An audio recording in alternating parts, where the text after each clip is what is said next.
जिला बरेली के हाफिजगंज के थाना क्षेत्र के रिठौरा कस्बे में एक दिल दहला देने वाली वारदात सामने आई है। कुछ दिन पहले एक युवक और युवती को कुछ दबंगों ने जमकर पीटा था, जिसमें कुछ महिलाओं ने भी उन दबंगों का साथ दिया था। तस्वीरों में दो महिलाएं युवती का हाथ पकड़ते हुए नजर आ रही है, जबकि कुछ दबंग लोग लड़की के साथ बदसलूकी की हदें पार कर रहे हैं। लड़की दुपट्टे से मुंह छिपाकर रहम की भीख मांगती रही, मगर बेदर्द दबंग अपनी दबंगई के बल पर उस लड़की के साथ बदसलूकी करते रहे। ये वो लाचार और कमजोर युवती है जिसे कुछ रोज पहले कुछ दबंगों ने पीटा था और उसके साथ जमकर बदसलूकी की गई थी, जिसमें कुछ महिलाएं भी महिला जैसे रिश्तों को कलंकित करने में दबंगों का साथ दे रहे हैं। वीडियो के आधार पर पुलिस ने कार्यवाही करते हुए 3 लोगों पर कार्यवाही हुई है, मगर पीड़ित युवती उस कार्यवाही से नाखुश नजर आ रही है। उसका कहना है जब तक उसके साथ मारपीट करने वाले और उसके साथ बदसलूकी करने वालों को सजा नहीं हो जाती, उसको सुकून नहीं मिलेगा। मीडिया के माध्यम से सूबे के मुख्यमंत्री योगी आदित्यनाथ से और प्रदेश के तमाम आला अधिकारियों से न्याय की गुहार लगाई है। लड़की ने मीडिया को जानकारी देते हुए और अपनी बेबसी बताते हुए बताया कि वह एक दर्जी की दुकान पर गई थी। अचानक जब वह दुकान के अंदर घुसी, तभी बाहर से कुछ दबंगों ने उस दुकान का शटर नीचे गिरा दिया और दबंगों की एक फौज ने दुकान को घेर लिया और शटर उठाकर युवक और युवती को जमकर पीटा। बार बार युवती अपने चेहरे को दुपट्टे से ढक रही है, मगर दबंग और कुछ महिलाएं उसके चेहरे से दुपट्टे को हटा रही हैं। वो रहम की भीख मांग रही है, मगर ये दबंग तो ऐसा समझ रहे हैं जैसे ये खुद ही कानून हो और इस मासूम को सजा दे रहे हैं।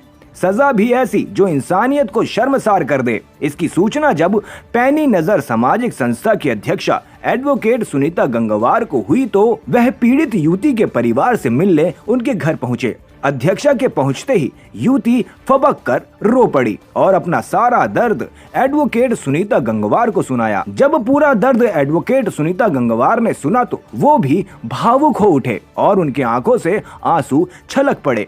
पीड़ित युवती ने अपने परिवार का हवाला देते हुए हाथ जोड़कर सुनीता गंगवार से न्याय की गुहार लगाई है। युवती ने कहा कि मेरे साथ बड़ा जुल्म हुआ है, दीदी मुझे इंसाफ दिला दो। मेरे ऊपर जुल्म करने वाले आरोपी बचने नहीं चाहिए। इतना सुनते ही पैनी नजर सामाजिक संस्था की अध्यक्षा सुनीता गंगवार भावुक हो उठी और उन्होंने बिटिया के सर पर हाथ रखकर आश्वासन दिया कि बेटा हम ये लड़ाई मिलकर लड़ेंगे। तो वहीं इस लाचार और मजबूर बुजुर्ग पिता को देखिए किस तरह से अपनी बेटी की बदनामी पर आंसू बहा रहा है। गरीब बेचारे करे भी तो क्या करें, इनके साथ हुआ ही कुछ ऐसा है जिसे कभी भुलाया नहीं जा सकता।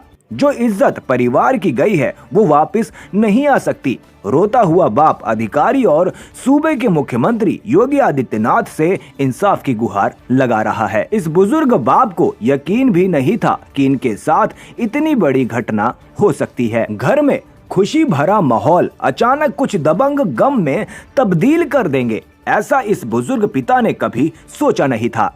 क्या हुआ था उस दिन, पूरी वारदात बताइए। कौन कौन लोग थे और आप क्या करने गए थे, पूरी बात बताइए। मैं कपड़े देने गई थी, कटवाने गई थी कपड़े।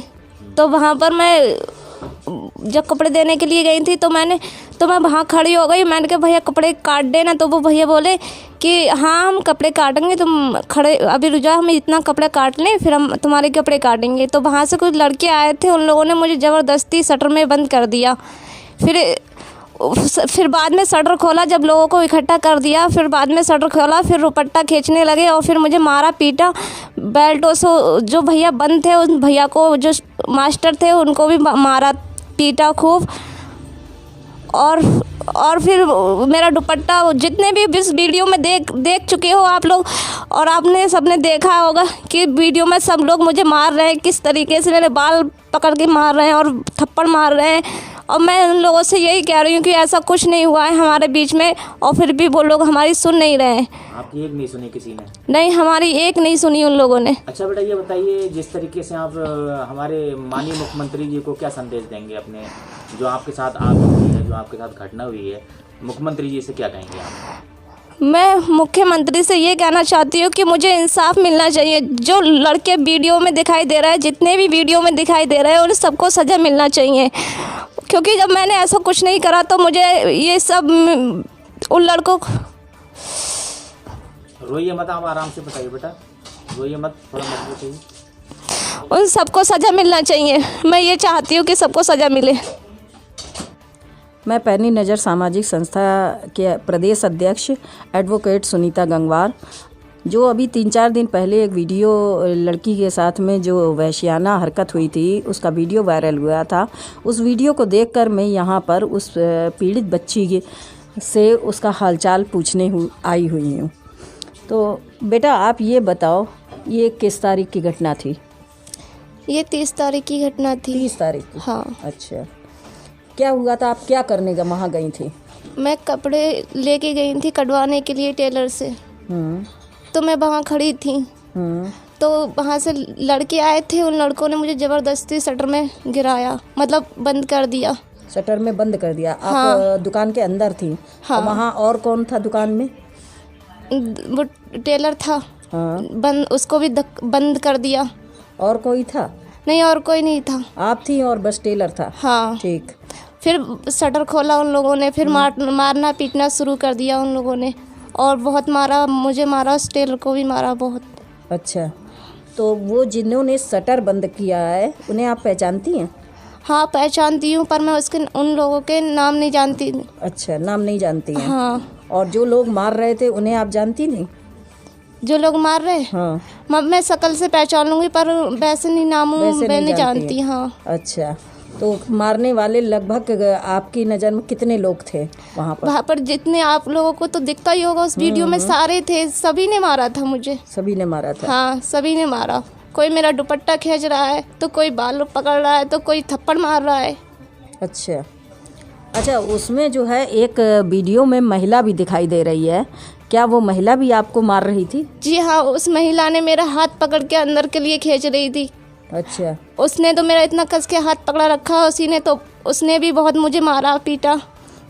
उस महिला को आप पहचानती हैं? हाँ मैं पहचान लूंगी, पर उसका नाम ही नहीं पता है मुझे। अच्छा, हाँ, नाम ही खाली नहीं देख पता। के आप पहचान हाँ, पाएंगे? देख के पहचान लूंगी अच्छा, मैं उसे। अच्छा। उस वीडियो में जितने भी हैं, हाँ। मैं उनके खिलाफ मतलब रिपोर्ट क्या, सभी जो सजा दिलवाना चाहती हूँ मैं उन लोगों को, सभी को। मोहल्ले की महिला है वो जहाँ पर ये घटना घटी थी वो कौन सा मोहल्ला है? वो मोहल्ला साहू मोहल्ला है। साहू मोहल्ला है? हाँ। अच्छा, रिठौरा? रिठौरा।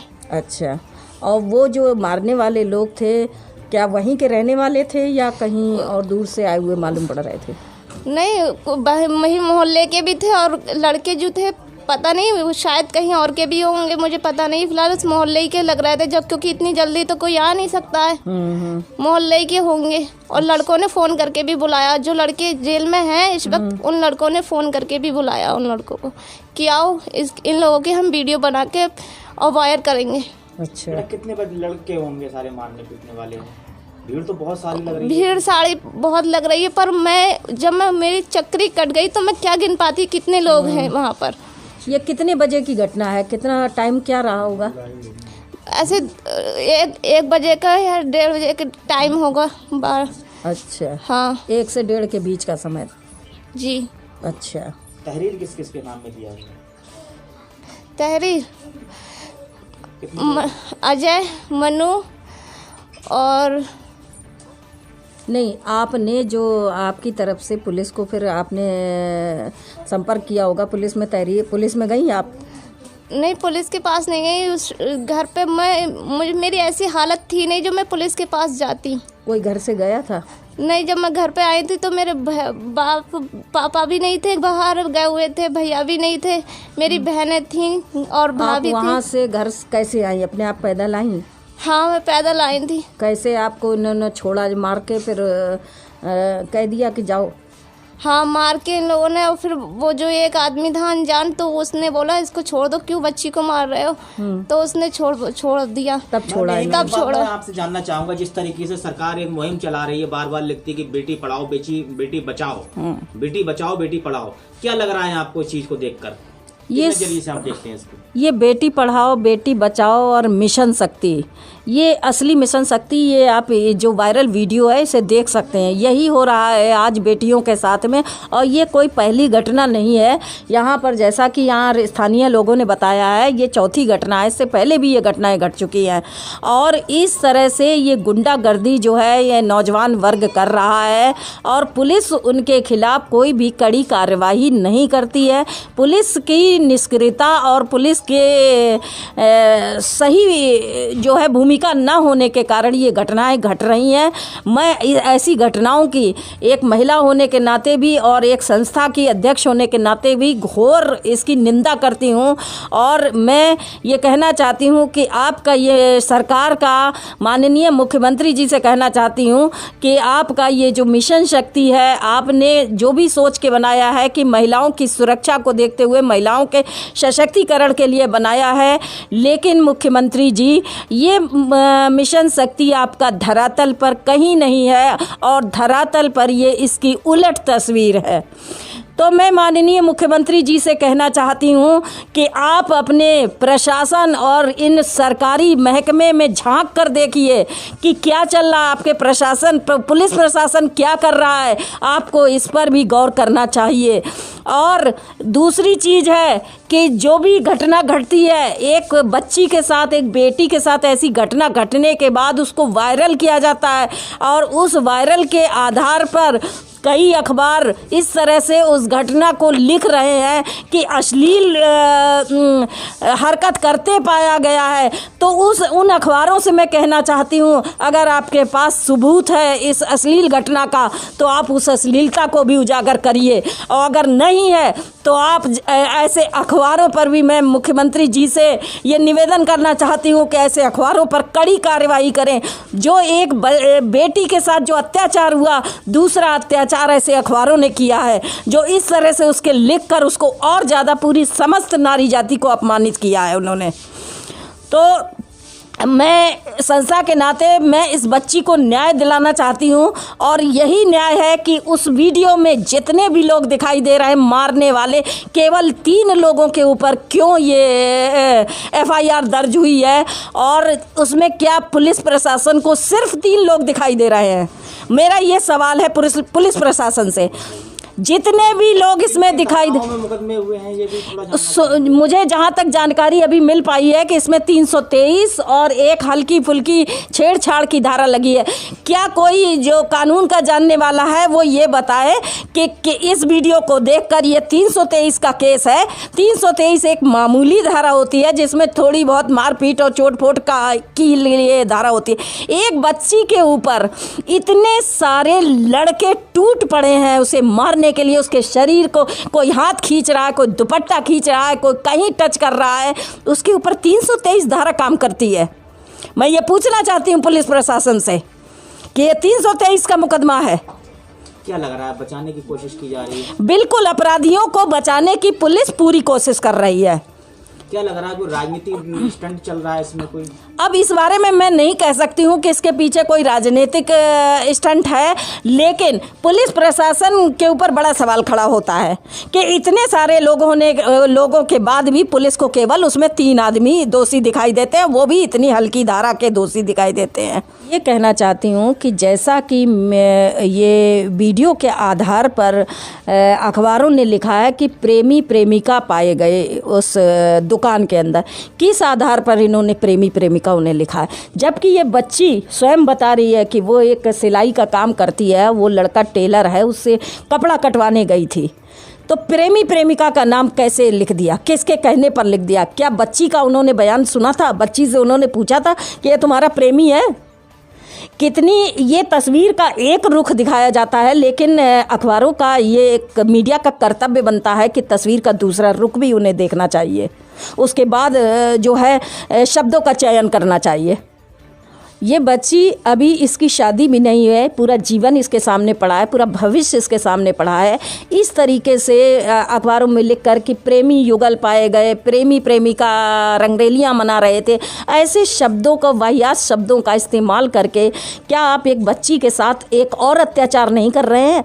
मैं कहती हूँ कि ऐसे अत्याचार शब्दों का इस्तेमाल करने वाले अखबारों के खिलाफ भी कार्रवाई होनी चाहिए और एक मानहानि का, एक लड़की के साथ में जो अत्याचार हुआ उसके आधार पर इन अखबारों पर भी एक मानहानि का मुकदमा बनता है। उसमें जो वीडियो वायरल हुई थी वो वीडियो मेरे पास भी पहुंची थी। फिर मैंने ये जानकारी करी कि ये मामला है कहाँ का, तो पता चला कि ये रिठौरा कस्बे का मामला है। तो मैंने पता लगाकर फिर उस पीड़ित परिवार से मुलाकात करी। तो जिस दिन मैं पहले दिन पीड़ित परिवार के पास गई तो उसके परिवार वालों ने बात करी और घटनाक्रम के बारे में बताया, कैसे घटना हुई थी। तो उन्होंने बताया कि ये लड़की जो थी सिलाई का काम करती थी और सिलाई के लिए वो जिसके पास गई थी वो भी टेलर था, बुटीक चलाता था, और वो एक सूट कटवाने गई थी और वहाँ कुछ लोगों ने उसको शटर बंद कर दिया। जैसे ही वो वहाँ गई उसने कहा भैया मेरा सूट काट दो, तो उन्होंने कहा कि वो कुछ काम कर रहा था, उसने कहा बैठो मैं अभी काटता हूँ। तो वो बैठ गई, जैसे ही बैठी वैसे ही बाहर कुछ लोगों ने शटर को गिरा दिया और थोड़ी देर में बहुत सारी भीड़ इकट्ठी करके और शटर उठाया। शटर उठाने के बाद का वीडियो वायरल किया है इन्होंने और उसमें खूब उसे मार रहे हैं, 2 लड़की को भी मार रहे हैं और लड़के को भी मार रहे हैं और बहुत सारे लोग उसमें एक्शन में हैं, मार रहे हैं। और उसके पश्चात मैं अगले दिन फिर उस परिवार में बेटी से मिलने गई, चूँकि बेटी की पहले दिन मानसिक रूप से बहुत विक्षिप्त थी, इसलिए बात करना मैंने उचित नहीं समझा था। तो दूसरे दिन वो बेटी से फिर मैंने बातचीत की और उस बेटी से बातचीत का मैंने वीडियो भी मीडिया को दिया है। तो उसने पूरी घटना बताई, कहने लगी कि मैं सूट के लिए कटवाने के लिए गई थी और मैंने कहा क्या शटर गिरा हुआ था या किसी ने गिराया था? बोली नहीं, मैं जैसे ही अंदर गई वैसे ही बाहर से शटर गिरा दिया गया और गिराने के बाद शटर उठाया गया था और शटर उठाने के बाद फिर उसको बुरी तरह से दोनों को मारा। कोई हाथ खींच रहा है, कोई दुपट्टा खींच रहा है, सभी कुछ वीडियो बता रहा है। लेकिन पुलिस ने जो कार्रवाई की है उसमें केवल 3 लोगों के खिलाफ पुलिस ने मुकदमा दर्ज किया है, वो भी एक साधारण धाराओं के अंतर्गत किया है। लेकिन वीडियो जो बता रही है उसमें वीडियो के कई पार्ट हैं, उसमें सारे पार्टों को देखने से पता चलता है कि जो एक्शन में लोग हैं, मार रहे हैं, वो 3 नहीं कई लोग हैं, कम से कम उसमें 8-10 लोग उसमें दिखाई दे रहे। एक महिला भी उसमें दिखाई दे रही है कि जो उस लड़की को बार बार पिटवाने के लिए आगे कर रही, कभी उसके हाथ पकड़ रही, कभी उसको अंदर ढकेल रही है कि जिससे ये भाग ना जाए और ये पिटे अच्छी तरह से। तो उस महिला का भी नाम पुलिस में जाना चाहिए और उसके खिलाफ भी कार्रवाई होनी चाहिए। बाकी जितने लोग हैं पुलिस को बारीकी से उस वीडियो को सारे पार्ट देखने चाहिए और उसके आधार पर कार्रवाई करनी चाहिए और कड़ी धाराओं के अंतर्गत कार्रवाई। ये एक साधारण घटना नहीं है, जिस तरह से एक लड़की का मानसिक और शारीरिक उत्पीड़न किया गया है उस वीडियो में दिखाई दे रहा है। कोई भी उस वीडियो को देखकर दिल दहला देने वाला वो वीडियो है।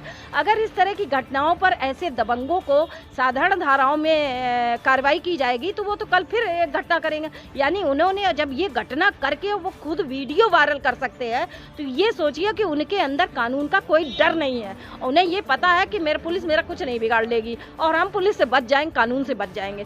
तो ये निडरता उनको बता रही है। अगर हमने आज एसएसपी महोदय को ज्ञापन दिया है संस्था ने और ये मांग की है कि उन पर कड़ी कार्रवाई करें और जितने लोग उसमें मार रहे हैं उन सब की पुलिस वीडियो को अच्छी तरह से सर्च करके निकाले और संज्ञान ले और उस सारे लोगों को और उस महिला को भी, जो वो महिला उसमें पिटवाने के लिए वो बराबर उसमें लगी हुई है, उसके ऊपर भी कड़ी से कड़ी धाराओं में कार्रवाई हो, जिससे कानून के प्रति डर पैदा हो समाज में ऐसे गुंडों और दबंगों के खिलाफ और ऐसी घटनाएं होना बंद हों, ये संस्था चाहती है।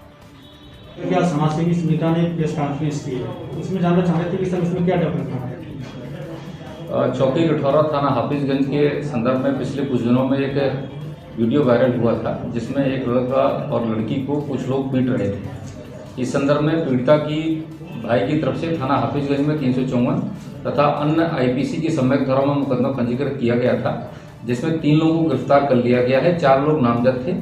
एक जो अभियुक्त शेष है उसकी गिरफ्तारी के लिए हमारी जो टीमें हैं वो लगातार उनके प्रयास जारी है।